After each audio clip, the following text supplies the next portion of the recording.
Hey guys, মই পলাশী পুনৰবাৰ এটা নতুন ব্লগ লৈ আহিছোঁ। মই উঠিছোঁ, একচুৱেলি উঠি পেলাই গা পা ধুই আহিলোঁ। উঠিছোঁ মানে গা পা ধুই আহিলোঁ বাৰু।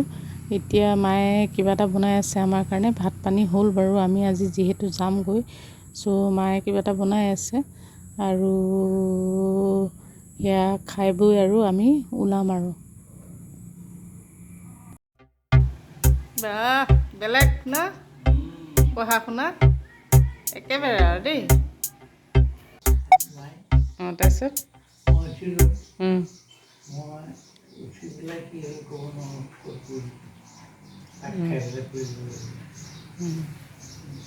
পঢ়াৰ কথা বাবাৰ একোৱেই ভালকৈ মনত নাই। পঢ়াৰ পাছত কি গম পায় একো মনত নাই।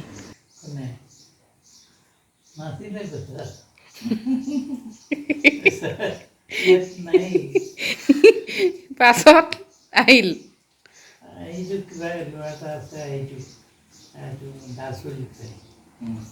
ইয়াৰ ফোনে আছিলে সেই সময়ত, মই নাজানো মানে পিছত গুৱাহাটীত পাইছোঁ।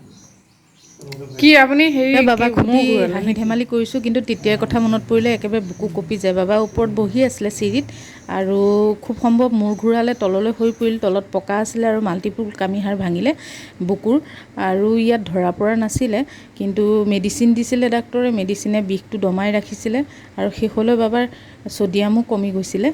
তাৰপিছত আমাক কোৱা নাছিলে খুলি পেলাই, কিন্তু কথা বতৰাত মাহঁতৰ অকণমান সন্দেহ হৈছিলে। সন্দেহ হোৱাত আমি দুটা গুচি আহিছিলোঁ। আমি অহাৰ পাছত বাবাৰ ইমানেই বেছি হৈ গৈছিলে ছ'ডিয়াম কমি পেলাই, আৰু বিষটোও বেছি হৈছিল। চ' এদিন ৰাতি 2টা বজাত গুৱাহাটীলৈ লৈ যাব লগা হ'ল, এম্বুলেঞ্চ মাতি পেলাই।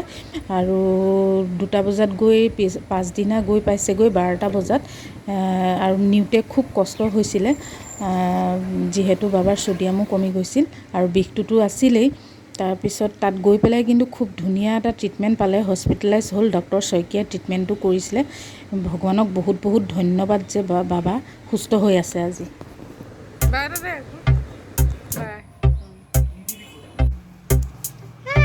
ভাত খাব লাগে। ভাত পানী খালোঁ, এতিয়া আৰু যামগৈ আৰু।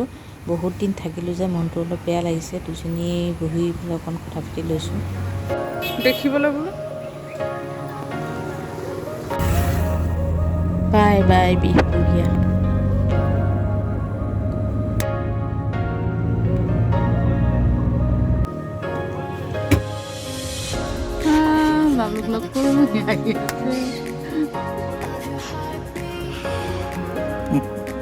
হয়তো আহি আছে, লগ কৰিলোঁ, এতিয়া পূৰা গৈ থাকোঁ আৰু।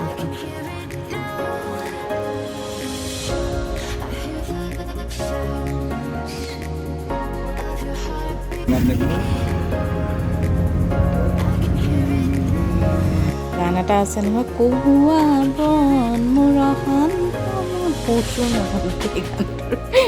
কহুৱাখিনি দেখি ইমান সুন্দৰ লাগিছে, কিন্তু নামিব নোৱাৰি, বৰষুণ দি আছে, আৰু ভিডিঅ' কৰিবলৈও দিগদাৰ হৈছে, বৰষুণৰ পানী পৰিছে। তথাপিতো কৰিছোঁ।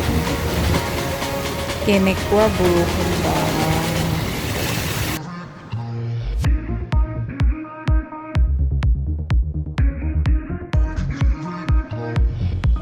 তাত যি ডাঙৰ ডাঙৰ গাঁতত পানী, ইফালে বৰষুণ দি আছে, কি যে হ'ব।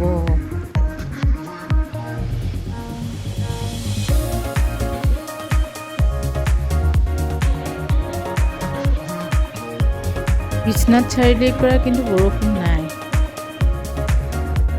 ডাৱৰীয়া পিছে।